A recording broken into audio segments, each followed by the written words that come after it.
Welcome to God Encounters today. Today, my guest is Julie Bonn Blank.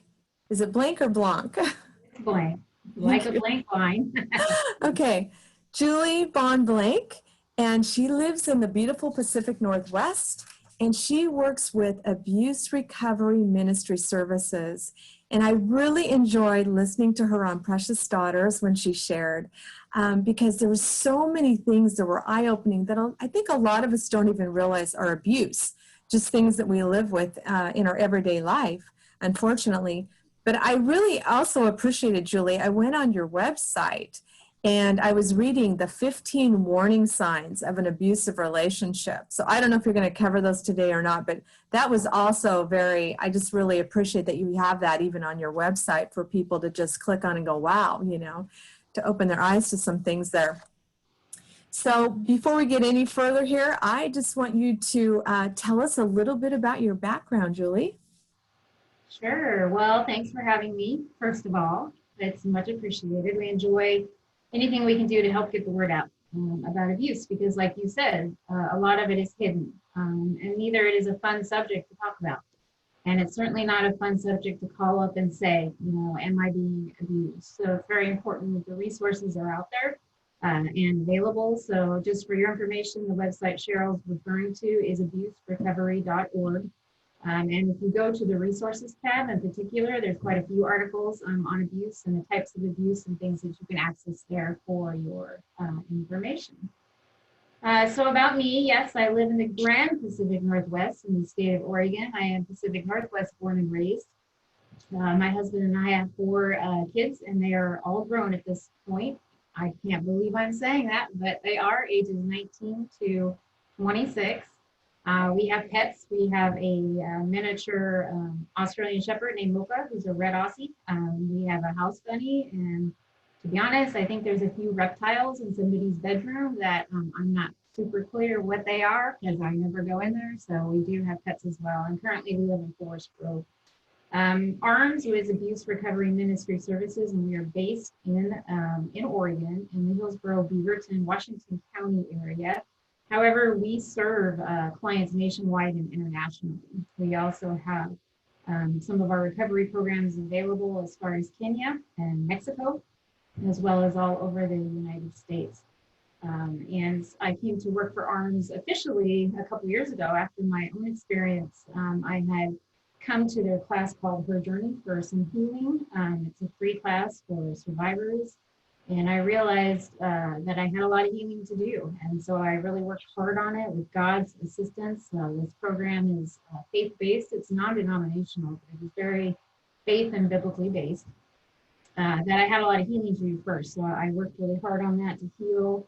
I came on as a volunteer for ARMS, and that was about 8 years ago now. So I led groups, and then I also volunteered marketing services from afar. So I did their website, I did all their social media.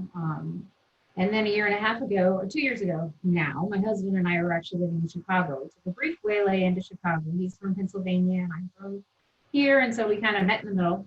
And this position opened at ARMS for the Women's Services Director. We had really felt God was kind of pointing us towards coming back to the Northwest. We were hoping to at least retire here, but no, we didn't have to retire here. God said, go, and gave me this job at the ARMS office. So now we're back in Oregon, and I'm able to help ARMS with their goals as far as getting the word out and educate people and heal from abusive situations in their lives. Wonderful. Wow. Okay. Well, so, my show is called God Encounters. So I would like you to share a God encounter or two with us that you've experienced personally, and then we'll get into all the information that you're going to share with us. Sure. So, God is very present, in our lives. And the closer that we draw to him, I feel the more likely we are to have encounters with either him or the angels that he sends for that. In fact, so I was sharing with Cheryl right before the show that about 15 years ago, I published a book of angel stories. It's called Then Along Came an Angel. And my third name is slightly different. At that point in time, it was Heath, because I had so many friends that had encounters, and they were amazing stories. So, one of my stories in there is about one of my friends I went to college with, and she was very discouraged, and she had determined that she was going to end her life. And where we went to college was right on the beach, and she decided she was going to go launch herself into those waves and not come out. And so she tried. She went down and she tried to wade into the water with that intent of ending her life. And she physically felt a large hand on her chest push her out of the water and out of the waves. And she resisted it. And she's like, what the heck? And so she decided to go and do it again. And the same thing happened the second time. And God made it very evident to her that she was not to end her life, that there were many things, that were planned for her in her ministry ahead, and that he had a hand on her. So that was an incredible story. That's one of the stories, in the book. I had another missionary friend in the book who wrote a story about they were in South Central Africa, I believe, serving, and there was great unrest in the area, and there was a lot of war going on and a lot of spiritual unrest, and people were being violent, much like we're kind of experiencing now, here in our country due to the racial injustice and all that's going on. And they specifically got people together to pray, and then a bunch of them saw a whole army of angels around the entire facility where they served. And it wasn't just my friend, it was several people who saw these angels. So there's very cool stories in there of encounters, and God reminds us that he is with us, and it's not always a presence. Sometimes, of course, it happens in other ways, and I will give you a story of that. My former husband was very addicted to opioids and struggled with drug addiction and had a lot of issues with medication, and we had a very controlling relationship, which is something that I had discovered as I started learning, these things about abuse and what that means. And there was one point in time where he was acting, I don't know how to say it. He was acting crazy. He was awake 24/7. He was wandering around the house. He was trying to eat cereal with a spoon that wasn't there. He knocked a lamp over. He left the water on and flooded the entire bathroom. And I had called, 911. I said, we need help. Please come help me. Come pick him up. If something's wrong, he needs to go to the hospital. And the ambulance came, and they talked to him, and they asked him his name, and he told them his name, and they said, what's your zip code? They were looking for, is this man, can he make his own decisions or not, at this point in time. He told them his zip code, and they said, do you want to go to the hospital? And he said, no. And they left. And this was 5 days. And I it's hard to think about it sometimes because it was ridiculous, but I called 911 4 times over the next 5 days. And they would come and do the same thing. Do you want to go to the hospital? What's your name? What's your zip code? I called them once literally because he was on the floor and I couldn't get him up, and he'd been there for hours.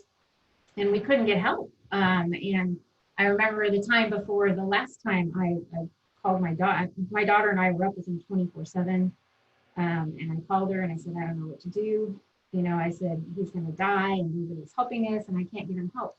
Well, I did talk his doctor into coming over and doing a house visit, which is pretty unheard of these days. Came over and also said he was fine. And then there was one night later, I was sleeping at the couch at this point because he was up 24/7. And he came into the room and he had his gun. He's a former police officer. And he was pacing the floor and he was talking about some bad men that were outside and wanted to steal our van and rape me and rape my daughter. And I, of course, went and looked and there was nobody. But I was terrified. He was marching around with a gun. I was like, something happens. Obviously, he's not going to mean to do anything, but in this state, who knows? And so finally, I got him away from the gun and I grabbed his gun and I ran back to the living room with it. And the only thing I could think of to do was to sit on it. So I put it under the couch cushion and I sat on it because I knew that he would come looking for his gun. And I knew that he was really mentally struggling at that point and wasn't in his right mind, so to speak. And so I called the cops again finally in the morning, and the cops did come. They did not take him to the hospital. They did take the gun away from the house, which was good. They had found out he was a former police officer, and they patted him on the shoulder and said, sorry, you're having a bad day, man. That's too bad. And I think so that was our 4th time that I called 911, trying to get him some help, desperate at this point to get him some help. So another long night on the couch, and my parents, I was texting them back and forth. They were in another state at the time. They said, call his caseworker. He's on disability, so call his caseworker. So as soon as 9 o'clock, came about, it was the longest night of my life, I think. I called the agency and I said, this is what's going on. And they said, you need to file emergency guardianship. And I'm like, what is that? I've never heard of that. My parents paid for it. Thank you to my parents. And by the next day, I had papers in my hand that determined me a temporary guardian of him. Called 911 again. They came. They gave me the same answer. They weren't going to take him to the hospital. And I handed them the papers and I said, I'm his guardian and you are going to take him to the hospital. And they did. And by the time he got to the hospital, it was about too late. They did have to intubate him. And the doctor had asked me, do you want to intubate him? And I said, well, we had talked about, if there was a chance of life that we would intubate. And the doctor looked straight at me and said, well, it's probably too late for that. He said, we will try. So they did intubate him. He was in a coma for 2 weeks and in ICU. And he did make it through that situation. But in that case, when things seemed so desperate and I was calling out to God and he didn't seem like he was answering, he used people in my life. He used the caseworker, he used my parents, the support of family and friends to get us where we needed to be. So in my life, he's shown his presence, in many ways, and it's not always a shadow from the sky. It's not always a vision in white or an angel sitting next to me, although I've had some of those. It's more often his people that he uses to get us what we need. Wow. That's a crazy story, and what a thing to have to live through. My gosh. I mean, yeah, wow. Yes, and I'm very grateful because I'm sure that you were unaware of all the angels in the room with you at that time, but I'm sure there were angels present protecting you during that time. Amen. Can you go ahead and share with us all of the tools that you have and things that will really open up our eyes to see the different forms of abuse and warning signs and that kind of thing? Sure. So, physical abuse is the most obvious. And the industry has an odd word for it. They call it the sanity abuse, but they call it that because most people see it as abuse. You show up somewhere with a black eye, you fall down the stairs and you're at the doctor all the time, whatever the case might be, somebody's going to suspect, hey, there's abuse in the house. The child shows up at school, with bruises or things that can't be explained, So that's why we call it the sanity abuse. But there are a lot more types of abuse than just physical abuse.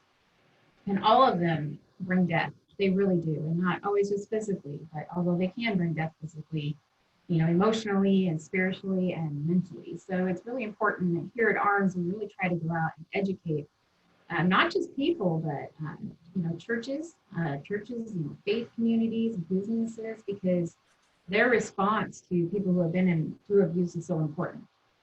And really, somebody who's a survivor, who's been through it, can have secondary trauma because of the way somebody does respond or does not, respond to their situation. So we teach that there are several types of abuse, and psychological, emotional abuse is involved in all of the abuse.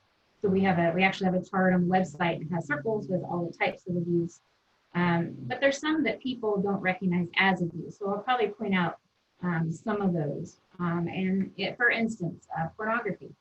It's a tough subject. Nobody likes to talk about it. Why talk about it? We'll just pretend it doesn't exist, right? But pornography is sexual abuse. And it's often sexual abuse for those on the screen.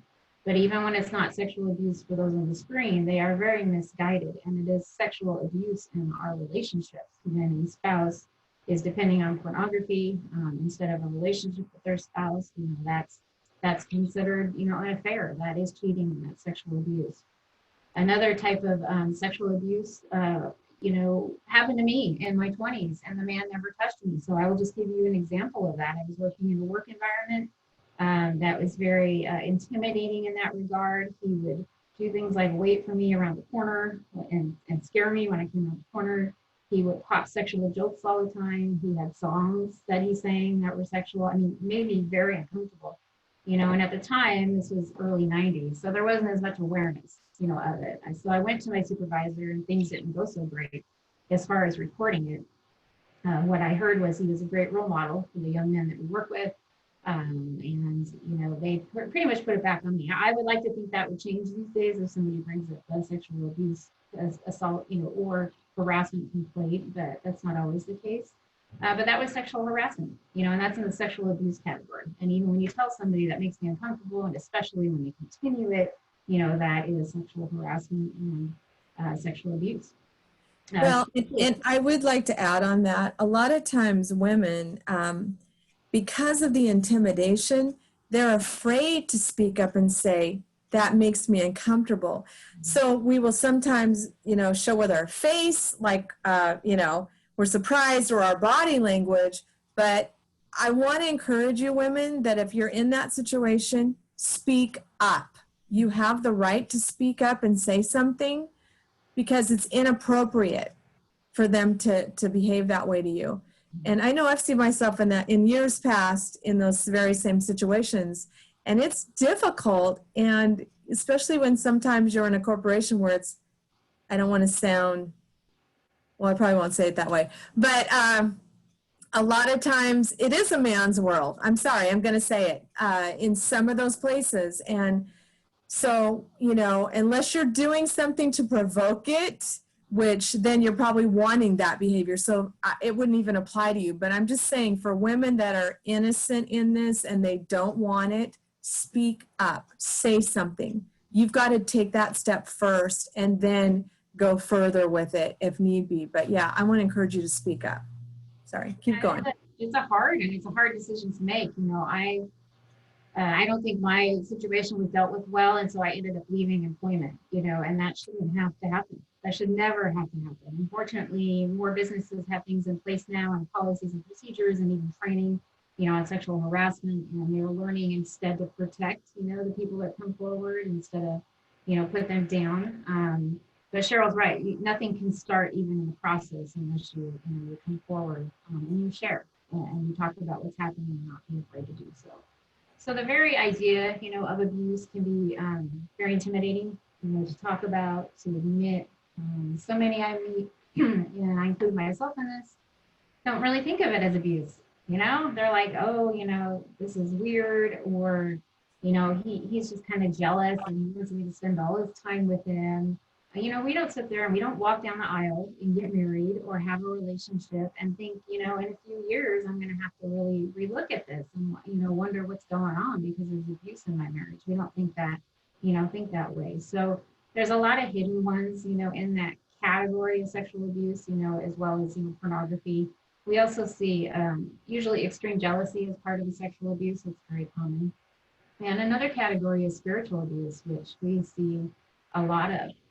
How many women hear that verse, God hates divorce, in Malachi? We hear it a lot, but we hear that without the rest of the verse. The rest of the verse is, and God hates a man who covers his garment, which is his wife, in violence.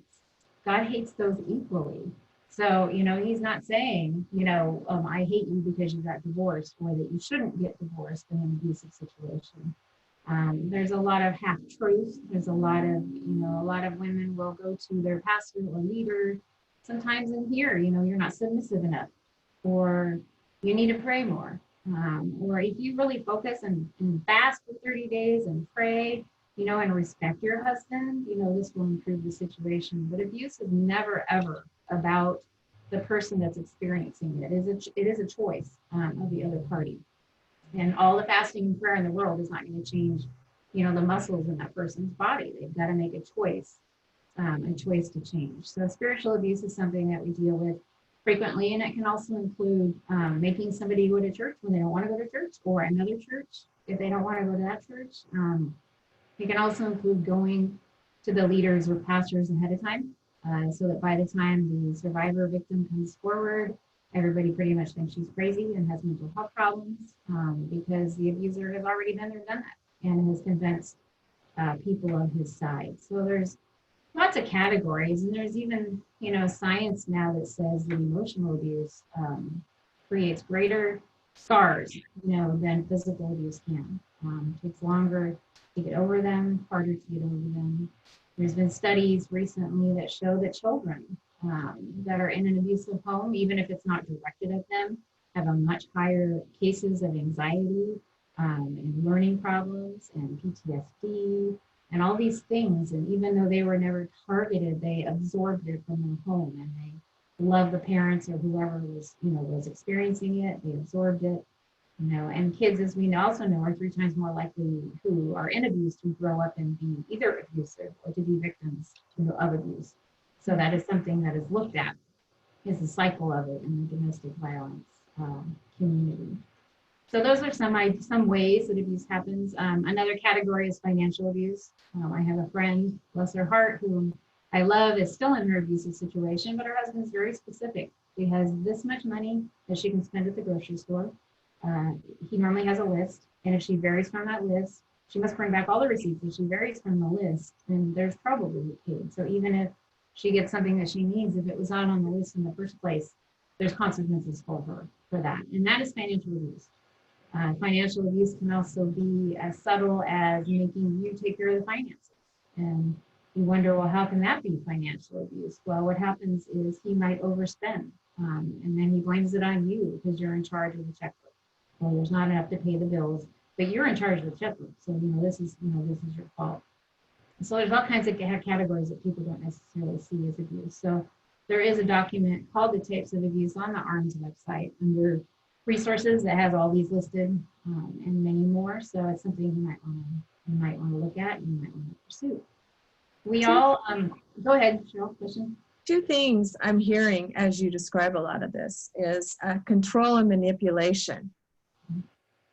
So, it's control on the abuser's part, and then manipulation to make you feel like, there's something wrong with you. That's their control. They're manipulating you. And yeah, wow. Anyway, keep going. Yeah, so at the center of domestic violence is always power and control, is what they call it. And that's why you see the diagrams out there. They're a wheel, and they call them the power and control wheel. It'll talk about the cycle of abuse and how that goes around. So that's what it's all about. And I get, in the classes that I teach, I get concerns from ladies at times because, we have this whole list of behaviors that we would consider controlling behaviors. And sometimes they see themselves a little bit, because we all participate at times in controlling behaviors. Take, for example, interrupting somebody. You interrupt somebody, that's a way of trying to control the conversation. So the number one question I get, well, does that mean I'm an abuser? I slam the door when I get mad, and according to the, that's property abuse according to this sheet. But the idea of what abuse is, it's a pattern of control, of power and control, and it's actually intended to manipulate somebody to a certain behavior or a certain result. So you're not an abuser if you slam the door, once in a while, or you interrupt and use controlling behaviors. Obviously, those are behaviors we need to work on, and take care of, with God, and take care of with the people, and make amends that we've offended, and really work on our lives. But that does not make you an abuser if you occasionally do those behaviors. So I wanted to make sure and reiterate that to anybody listening to that. Yeah. So that's a few different things we can look at, but also can you go down that one list that you have of different types of abusive behavior that people may not realize? Yeah. So the number one that we see is jealousy. And this can start very early. If it's intimate partner violence, which is what we call when somebody's a couple, if they're dating or if they're married, this usually pops up pretty early in the relationship. So sometimes we even hear from teenagers, that are dating, and we hear things like, my boyfriend wouldn't let me, go to the football game with my friends that are girls, even though there wasn't any other boys in the group, he still wouldn't let me go. Or we might hear from even men that say, if I'm even 5 minutes late when I'm supposed to meet her, she's texting me like crazy and saying, where are you? And not believing me. Those are the aspects of jealousy that should not be taken lightly in any kind of a relationship. That is a red flag, and that's a big red flag. Another thing that go ahead, Cheryl. One thing I would like to add on that is, if someone has an insecurity in them, at first, those feelings can make you feel wanted and needed, like, oh, this person cares so much about me, right? So we can actually receive it the wrong way. It can make you feel wanted, like, oh, they care so much about me that, they want to be with me, So if you have an insecurity in you, that kind of relationship, at first, it doesn't look like a red flag. It just feels like, wow, they really care about me. They really love me, right? So Exactly. Yeah. keep going. Good. And so, that's a draw for many of us when we get into a relationship. Like, man, they really love me, or they wouldn't care about all these things. But it is, it's a red flag. Acting possessive of your time, or your possessions, all that's important. Anger is huge. If somebody, think of it this way. I tell the gals that are dating, I say, he's on he's on his best behavior right now. He's trying to win you over. So, if he is angry at you now, or blowing up at weird things, or having a really bad reaction to things, and this is on his best behavior, what's going to happen later once he's won you over and you're married, or maybe you're not married, but you're committed and together, it's going to be much worse than that. So anger is also a warning. Yes, yes. And on that one, I will say, so with my first marriage, I always saw his anger at other people, and it was usually so that he could be with me, right? I never thought that anger could turn on me, right? Because, I remember the car I had, he took his fist because my parents said we couldn't be together one time or something. He took his fist and hit the windshield from the inside, okay? And it did this like spider web crack thing, and I'm like, oh my God, how am I going to explain this to my parents? But he was mad because he couldn't be with me, right? And, so I never thought that anger would turn on me. But ladies or men, whoever's in this kind of, trust me, if you're seeing that kind of anger in someone beforehand, it will turn on you. You're nothing special. That anger is not going to turn on you. I just want to pre-warn you, that is definitely a warning sign.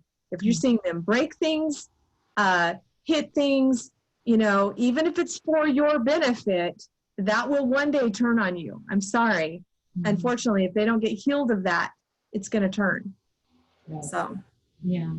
Another example, excuse me, of that is like, pet abuse, animal abuse. We've met ladies that have a boyfriend, and he's always been nice to her, but man, he doesn't treat his dog very well. He kind of kicks it when it walks by, and things like that. Those are all things also in the beginning that should raise huge red flags in your head.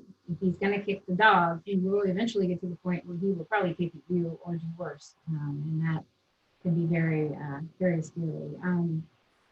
Things like choking and strangling, it's interesting because the choking and strangling incidents have increased since COVID, which does not surprise me. We in the industry expected that there would be an increase in domestic violence in the times of the pandemic. It happens. It's sad that it happens, and resources are often lower during those times as well.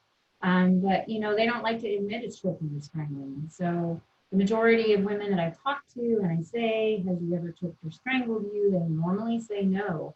And then I say, "Well, has he ever put his hands around your neck?" And they say, "Well, yeah, he does that." And it's just like that abuse word. It's very hard to, absorb it and realize that it might be happening to you. So there's some difficult things sometimes when it comes to seeing, what it is to yourself. I would watch your partner and see how they treat other people. See how they treat their parents in particular. There's that old adage, you marry your dad, or you marry your mom. And it's true in a way. You want to see, if you're the female in the situation and you're dating a male, you want to see how he treats his mom. And if so good. That's so good. Of her, and if he's always like complaining about her and saying, she won't leave me alone, and blah, blah, blah, blah, blah. Give yourself 20 years in that relationship, he's going to be saying the same thing. That is old woman at home, and that's going to be, that's going to be you. So be very cautious how you move forward anytime you see those red flags, in a relationship. One of our key phrases that we watch for is kind of cliche, but we call it walking on eggshells, because that's what people in abusive relationships feel like. They are afraid to make decisions. They have lost their ability to dream. They have lost their ability to be who they want to be. They are scared when this person comes home from work that they might have done something wrong and that there's going to be consequences to it. They truly do spend their life walking on eggshells, trying to please him or her, whoever the abuser is, and doing their best, doing whatever they can. And then they're put in this place of shame when things don't change, of self-blame, of blame not only from their abuser, but from themselves. What could I have done better to prevent this? Why does he always do this to me? But it's not you. It is not you at all. It is his decision or her decision. And the abuser will do their best to put that back on you. The reason they do their best to put it back on you is because they don't have to change themselves, right? If they say, oh, that's Sally's problem that I did that, then they're looking at Sally. They're not looking at their own problems. So we see a lot of that situation as well. So walking on eggshells is always a key. If you have a friend or family member, or you talk to somebody, or even you, in your home life situation, if you're kind of like, yeah, I don't really want to go home from work. I think I'd rather stay here because once I'm there, I'm like, your stress level's high and you're worried about offending or stepping on things. That is a key. And another key, believe it or not, is good times. The cycle of What? Sorry. the good times in a relationship. We meet people all the time that sometimes their person is especially well behaved and charming, and it's the person they fall in love with. And that's part of the cycle of abuse. There's a circle. And when they abuse, they go into a guilt portion. Well, within that, after that, is what we call a normal stage, or some people call it the honeymoon stage. And I do have to tell you that the longer abuse goes on in your life, the shorter that normal and that honeymoon stage will go on. And eventually it won't be there at all. So during that period, there's a lot of confusion. That's when we talk to victims and we hear, well, he's been doing this and that and this and that. Oh, but my gosh, last week he did the dishes. He came home early from work and we had a date night and we had a wonderful time. He gave me a card, and so now I'm so confused. Is he an abuser or is he not? And that's important to recognize that people who abuse are not going to be in that pattern 100%. So they'll be in this cycle because they're just building up to the next time that abuse occurs, but that is part of the cycle. And you want to be careful not to get into that mode of, oh, everything's normal now, so it's not going to happen again. Unfortunately, people learn soon enough that it will happen again and it will increase, in frequency. And so those are things to keep in mind. So those are some other things you can learn on the website. That was a long answer to your question. Sorry about that, but there's lots of good. No, that's good. That's very thorough. Good. Definitely. Yeah. I know friends also that she would say, one of my friends would say, they're divorced now, but they were married for many, many years. She goes, but when he's good, he's so good. Yeah. Everything's so good. And I know in my own first marriage, he would say, see what you make me do. It was always thrown back on me. See what you make me do. And I'd be sitting there going, what did I do that made you do this? I'm really doing the rethink thing, like what did I say or do, But it got to the point where I would just shut up because it didn't do any good. If it would just make things worse. So I would just shut up until the fury would end, right? And my way of getting back at him was the silent treatment, which isn't good either. That's anger that's hidden, so it really doesn't do anybody any good. But there does become cycles and patterns just for survival mode when you're in those kinds of relationships. And I'm sure you've seen and heard them all, but if you find yourself like that thing that she said about walking on eggshells, if you've got to be so careful about something's not right, folks. If you have to be really careful, about how you talk or treat somebody, something's not right there. I mean, those are definitely warning signs. Right. That's so good, Julie. Even when not, it's important to remember that walking on eggshells term isn't 24/7. You are going to have those times when, man, that's the person I fell in love with, and I had such a good night, and that's part of what makes the cycle, so incredibly confusing. Yes. So Yes. Things to be cautious and aware of. We have 3 programs here at ARMS, and one of them is our Her Journey program, which is for women who are either in abuse or out of abuse, but wanting to heal and stop that cycle of abuse in generations. It's a great program. It's free and it's available, in other countries as well as nationwide. And then we also have Mankind and Virtue, and Mankind and Virtue are for men and women who have chosen to be abusive. So they have chosen controlling behaviors. So we're state certified for those two programs. So a lot of times people come through and they're mandated because the cops came and the cops said, you're getting arrested, and the court said you need a domestic violence class. So that's why they're here, but that's not the only reason why they're here. We do have volunteers in both Mankind and Virtue that have volunteered to come voluntarily. But I do have to tell you, they kind of come for one or two reasons. Number one, they're court mandated. Or number two, they have somebody in their life that has set that boundary with them and has said, unless you get some help, we're done, or we're separating, or I'm moving on, or I'm moving out, breaking up, whatever the case might be. And then that is also why they come. So the majority of people that start our programs for controlling behaviors don't think they need to be here. I mean, really, they walk in the door and they're like, I'm not an abuser. And slowly but surely, they learn that they have used controlling behaviors, and that they need to work on that. And the Her Journey program was really essential to my own healing and my life, and it's been pretty essential for other people that I know as well. A chock full of information, validation. And you go to these groups and it's like, I'm not crazy. They understand me. They get it. And I had no idea that other people were going through, this situation and have been on that. So there's a lot of validation and peace and healing, within the program. You can get a lot of healing just by having people listen and get it, and not look at you like you're nuts. So I would really recommend, anybody experiencing either side of the abuse to give us a call, about those programs that we have in place, because there is hope, there is healing, there is transformation. You just have to reach out for it and be willing to do the work. That's part of it as well. Right. And a lot of times the pain that you're going through, it just becomes the norm that it's so scary to make that break, and but I want to encourage you to make the break if you're going through something like this, and more importantly, understand your value. You have value, and understand your identity. Christ made you for a reason. You're good stuff. You were made for a reason, and you have gifts to offer. You have things to offer to people.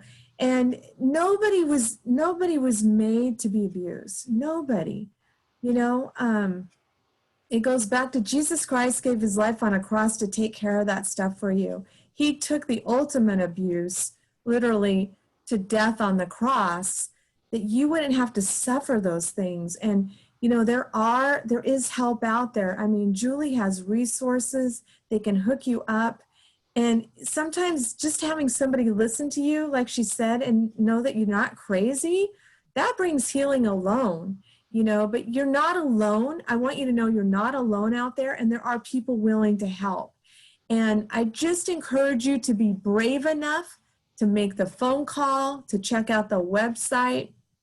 Maybe it's not you, maybe it's somebody that's going through this, and it can be eye-opening. I didn't even realize until I heard her talk to one. I'm like, wow, that stuff's abuse when someone makes those snide comments at you, or continual flippant things, or just little put downs even. That's abusive. If you're not being uplifting to somebody and constantly putting them down with stuff, that's abuse. Maybe you're not getting hit in the jaw, or you're held up by your neck against the wall, but it's still abuse. There's different forms of it. So I just want to encourage you that don't be stuck in a rut, I pray that your eyes are open if you're in that kind of situation. Be brave enough to make the call, because God has better things in store for you. Amen? Yeah. So what else? We got a little bit more here. Time, Julie. What else can you share with us? Well, you mentioned that, we talked about the walking on eggshells a little bit. And I just wanted to bring that back up, because, often we think, what can I do different so that there's a different outcome, next time in my life? What can I do so he's not angry next time when he comes home from work? Or what can I do different so she doesn't treat me like this again? And what everybody needs to really understand is that abusive expectations can't be met, period. The abuser is not in reality. Their reality is different than the actual reality. When you say things to them to try to coach them or maybe even try to agree with them, they take it as an argument. They get defensive and they get very angry about these things. They don't think the same way that we do. So in all honesty, whatever action you took last night or whatever it was that caused this reaction out of this other person, you could repeat it today and it might not get the same reaction. Or you could do the complete opposite and be docile and not say a word and also get the same reaction. There is nothing that you can choose to do different that will make this person stop what they are doing in their life. So stop putting it on yourself because it is not your fault. Your abuser will try to put it on you. Like I mentioned earlier, they will do everything they can to reflect it so they don't have to deal with it. And there's also things that we do so that we don't have to deal with it. We actually do 3 different things so we don't have to deal with the pain of it. And I'll just go over those briefly because I know we're a little, low on time, but we deny it. We deny it by saying it's not happening. I'm not being abused. We minimize it. And we minimize it by saying, oh, it's not that bad. Or let's see, it's not like he beats me up, or it's not like she throws me down the stairs, any of that. And then we also justify it. And when we justify it, we're actually buying into what the abuser is saying. And that is, it's my fault. If I hadn't been in such a bad mood yesterday, this never would have happened. If I hadn't got a bad grade on my test, my dad wouldn't have blew up on me, whatever the case might be. So those are the 3 things that we do. We deny, we minimize, and we justify.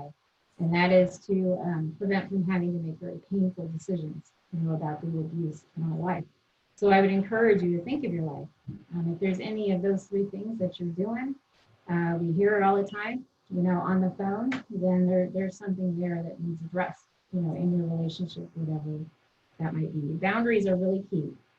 Boundaries are so important, and especially with I teach a class on setting boundaries when you're kind of stuck with your abuser, because there's cases when, for instance, there's shared custody and maybe the dad's abusive and the mom is, they're divorced now, but the kids still have to see the dad. As the kids get older, they need to be taught how to set boundaries so that abusive behavior is not, affecting them as much.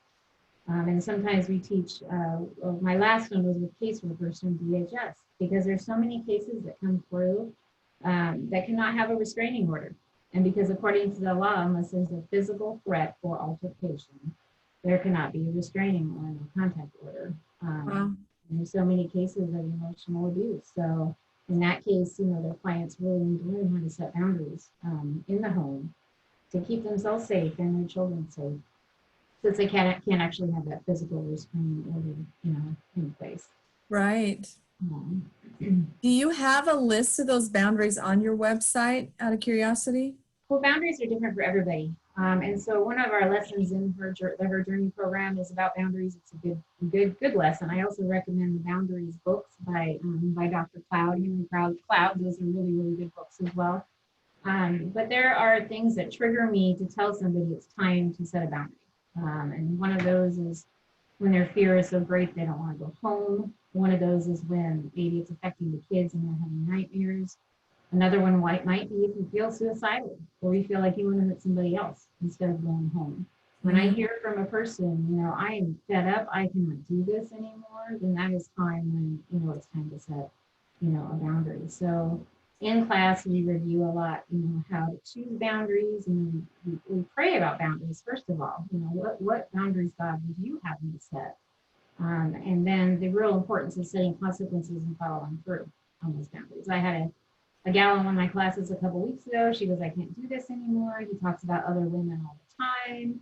And I asked her, I said, what boundaries have you been? Oh, I told him all the time that, he needs to not do this. Okay, well, what was the consequence for that? Well, she would put a consequence into place, but she wouldn't follow through with it.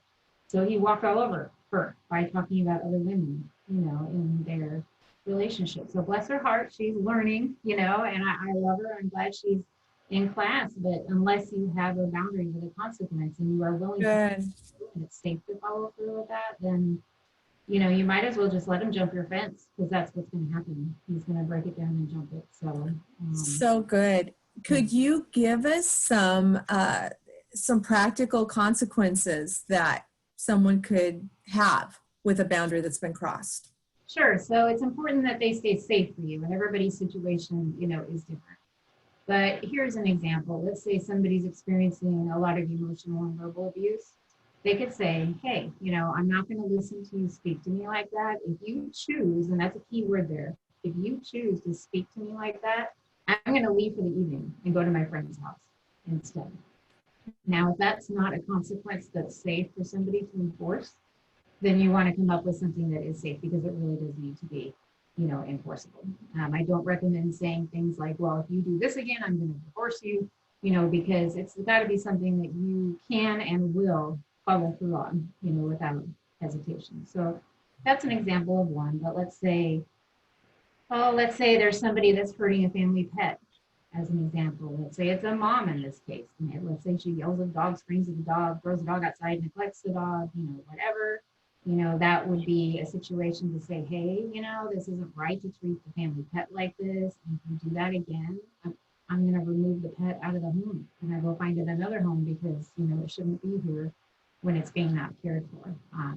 So the first priority is that somebody has a safe consequence they set, that they can enforce, without consequence. So that's an example, of a few potential ones. Yeah. I had a gal when I was running groups in Illinois that her husband would drive in the rain or the snow erratically, and he did it to scare her. He did it to cause fear, and it caused great fear in her. And so we worked out a boundary where she said, if we go anywhere together, I drive. And I don't remember the consequences. The consequence is that she wouldn't go. She wouldn't go along on the trip. So, and I asked her a couple of months later, I said, how's it going? And she was like, I'm driving all over the place, and it's going really well. It's going just fine. And he knows now. He knows that, I'm not going to accept that behavior and that fear instilling behavior from him. So boundaries are really important to get to that point of, of peace. That's good to hear. Yeah, that's good to hear. There was a win-win with a healthy boundary. So there can be win-win situations here. They don't always end in divorce, right? Right, exactly. Yeah. So, and relationships on a happy note can be restored, right, when the person that is abusing is willing to work on behavioral changes. And that was another question that I had for you was, is there healing? Have you seen healing for the abuser? Like when you say, they're mandated, court mandated or whatever to come to you, okay. Have you seen healing happen and healthy change in some abusers? We have. In fact, our program, as you know, is faith-based, and there is what they call in the industry a recidivism rate, and that is the rate of being rearrested after treatment. And ours is at 5%, and the national average is between 50 and 65%. So we see a huge difference in the people taking our program, and we truly believe at our heart that it's God that makes that difference. We do not believe that true healing is doable and happens without God involved. And the other thing I wanted to reiterate is that there's really work on both sides to be done. I was in an abusive relationship, but it wasn't my first one. It was not my first one. I look back on my history, my dating relationships, not all of them were bad, but I had a history. I had 2 or 3 relationships in there that I would look back now on and say, boy, narcissist to a key, or that was extremely controlling relationship or whatever. I had a pattern. I had a reason I kept putting myself into those situations and not having healthy relationships. So for, a marriage or a committed relationship or a parent and child relationship, things have to change. They really have to change on both sides, for it to be effective. That's good. No, that's true. It's definitely true. Yeah. And I know, and also if there's children involved, I know for me, that was the factor. Seeing my daughter sit and shake in a chair, at the age of 3, sucking her thumb because she was so fearful of his rage. And I looked at her and I said, there's got to be more to life than this. It just was that moment. Like, I can't continue this. And I pray for some of you watching that maybe you just have those God moments where, hey, if it's that bad, that you will just realize there's more to life than this. I don't have to live there, I don't have to live like this. And again, understanding your value and your, especially if you have children, it's so important. Oh my gosh, what can happen to children in the midst of this stuff is not good. And so yeah, I just want to encourage you again, get help. Don't be afraid to reach out because there's great resources there. So, reach out for help if you need it. So, And do it for the sake of your kids too. I hate to bring this example up, but we see it all the time. We have women that call us up and they need her journey, which is the victim program. And they said DHS or CPS wants me to take this program. And we say, what's going on? Well, my husband was abusive and I did not remove the kids out of the house. I didn't keep them safe. And of course, they don't always see it that way because they don't want to admit that. But if there is ever a situation that, you have kids and your husband or your partner is abusive to you and then is also abusive to them and you do not keep them from harm, then you will be held liable for that. And you could lose custody of your kids and have to work really, really hard to get them back, which is also really hard on your kids. So we recommend that you look at all cases, not just yourself in the home, but, the other people as well. right, right. I'm going to bring up a really bad subject, but I'm sure you've seen cases of sexual abuse with children, right? So do you have things there or do you send them on to do you deal with that or do you, send that on to another agency or?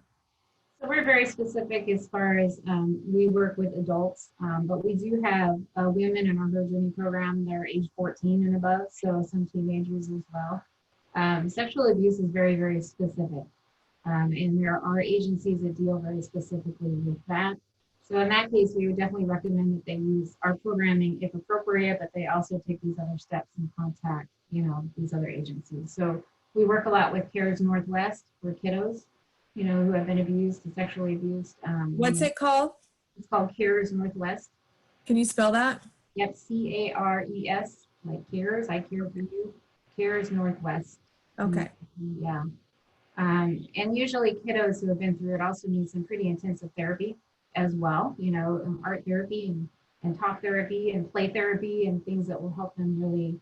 And sometimes they don't even remember, and sometimes our memories, are repressed. And even as adults, we see that. So if they are an adult who's been abused as a child and moved into abuse, then definitely we work with them in our programs. If they're children, we tend to send them toward more specialized agencies for that purpose. Okay, well, that's good to know too. And I've heard that more times than not, it's a family member, like an aunt, an uncle, a cousin, or something that does that, unfortunately. So, yeah. So I know it's a big concern with, when we were all shut in. We still are to a certain extent, but not as bad as it was with COVID there for a while. But I did hear that, that was unfortunately more of a problem, as being shut in like that, not able to get out. And so, people couldn't go to school to escape their abuser, couldn't go to work to escape their abusers, and many abusers were home. Yeah. During that time period and still are, which makes it extra hard. So really at ARMS here, we've been praying. I've been praying for the floodgates to open. I've been praying that this COVID really brings about the last resort for people, that they are finally like, I cannot do this anymore, and I am worth more, and I'm valuable, and I'm loved by God, and I'm gonna get help. I'm gonna get fixed. And that's what we would hope, would happen, with situations like a pandemic, that people would really pour out afterwards and say, help me, we need help, and I'm tired of it, and I'm ready to admit it, and to heal. And for that. Yes. Yeah. And I know we were praying protection too when it was brought to our eyes, because if you're not living something like that, you're not always thinking about that kind of thing. But it's very real. It's a very real problem out there, and and that requires a great deal of healing as well. So. Well, we have a few more minutes. Anything else you can share with us that would be valuable? Well, we have some upcoming things that I'll just talk about real quick, if you don't mind. We do have usually an annual banquet in the Northwest area here, which has been turned into a virtual benefit this year due to COVID. We have a special guest joining us. It's the I Am They band, who has a few songs like Scars and some very cool songs. And so we are still accepting hosts, and if you want to attend, you can attend virtually as well. So we would love to have you on board if you wanted to come for that. Another thing is with the need increasing, we really have a need for more leaders, for more facilitators of all three of our groups for Journey and Mankind and Virtue. These are, again, faith-based Christian programs, so it's important to us that people, are believers that really love God and really have a passion for, this area and for helping people. So we have a pretty extensive training program, but most of it's online. In fact, for Her Journey now, all of it's online, so you can take it from anywhere, but there is always a need for more groups. More and more our curriculum is fitting into environments that are already having programming. So like, we're partnering with Citygate for the homeless shelters around the country. And they're now running Her Journey as a part of their program, within the shelters. Next week, my boss is going to the Pregnancy Resource Center Fair. It's, I forget the name of it. It's in Orlando, Florida, though. Because many of the women in unplanned pregnancies are either there because of abuse or because their abuse has led them into having unhealthy relationships, and it's affected them. So, that's something as well they'll train for and then hold the programs within their pregnancy resource centers. We also have church, just in community areas, and churches, and have plenty of those as well. So if anybody is feeling called to service or, in this area, and really loves God and wants to make an impact, that would be a great way to do it. So there is a form on our website for that as well. Under it's about and then arms leadership, and then it says want to be a leader. And if you fill that out, we'll get back to you and have a chat with you about the training process. So those are just a couple housekeeping items there. Great. Yeah. Now, and is ARMS a nonprofit? Yes, we are. Yep. Okay, I thought so, but I wasn't sure. That's why I didn't announce it that way in the beginning. So, okay, so it is a nonprofit. Okay. Yep. Well, that's great. So you offer training as well. And for those that are, so there you go. Anybody that is very passionate about this, I encourage you, and you've got the time, look into this because it sounds like they need more help with this. So, and it's very rewarding. I did prison ministry for a while, and there's a lot of abuse in some of those that are, I did the women's prison there in Wilsonville, and, there's a lot of abuse in some of that. Some of those women have encountered for sure. So it's very rewarding when you know that you're helping someone get breakthrough and healing in their life that need it. So we do have programs in prisons as well, and it is a good place for it because we do find that as well. So great. And a lot of groups now are virtual, so don't hesitate to give us a call, because even if we don't have a physical group in your area, we have so many Zoom and phone conference groups that can still be of help to you. I would encourage you to give us a call. Great. Wonderful. Can you tell us your website again? Yes, the website is abuserecovery.org. And our phone number is 503-846-9284, 503-846-9284. And an email, you can just email info@abuserecovery.org. You can email me at julie@abuserecovery.org if you'd like. I'd be happy to talk to you. Wonderful. Wonderful. All right, Julie. Well, if you could lead us out in prayer. Thank you so much for your time today. It's been wonderful. No problem. I'm happy to be here. God, thanks for this opportunity to talk, God, about these subjects that are not easy to talk about, Lord. But you know that they're not easy to talk about, and you were there ahead of us. God, we know that it is never your will for us to be in abuse. We know it is never your will for us to be abusive. God, we know that when Jesus walked on this earth, that he opened his heart and his areas and his people. He opened everything with love, God. We know that he had sinners for dinner. We know that he healed the lame and the sick and even the people, God, that didn't formerly believe in him, God. So I ask for your hand upon us, that we would remember that we are your hands and your feet as we are here on earth, God, that we would reach out to those whom you've reached out to, and that you would guide our steps as we do so.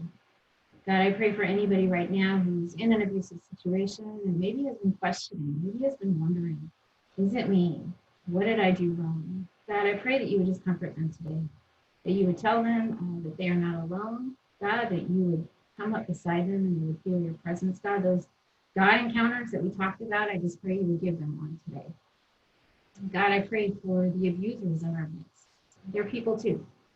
And as we know, they've often had a rough road themselves and they may have had abuse in the past. So God, I just pray that you would open their eyes to the behavior that they're using, to the behavior that you don't want them to abuse, God, the behavior that you would see as wrong, that they would have their eyes opened and that they would see it for what it is. God, that they would recognize the hurt that they've caused. And most importantly, God, that they would turn to you and they would make a decision to change. That they would buckle down and work hard on it, come to a class as needed, God, and that they would see their error of their ways and that they would change. God, I pray for this cycle. It continues through generations. It continues. Our kids tend to pick it up and are 3 times more likely, God, to be in abusive relationships or to even be abusive themselves. And I pray, God, that we have the courage today to break that cycle in our families. God, I thank you for Cheryl and her program and for the difference that it's making. And I just pray, God, that you would continue to bless us as you walk with us, that we would feel your presence and know of your deep love for all of us. In your name we pray. Amen. Amen. Wow, that was so good. So yes, I encourage you to break the cycle, speak up, and get help for your situation if you're in an abusive situation like this. So thank you for tuning in today. I pray this has been a blessing to you and a resource that will be able to help you in the future. Amen. Or someone you know. So thanks again, Julie. Thank you so much. All right. Bye.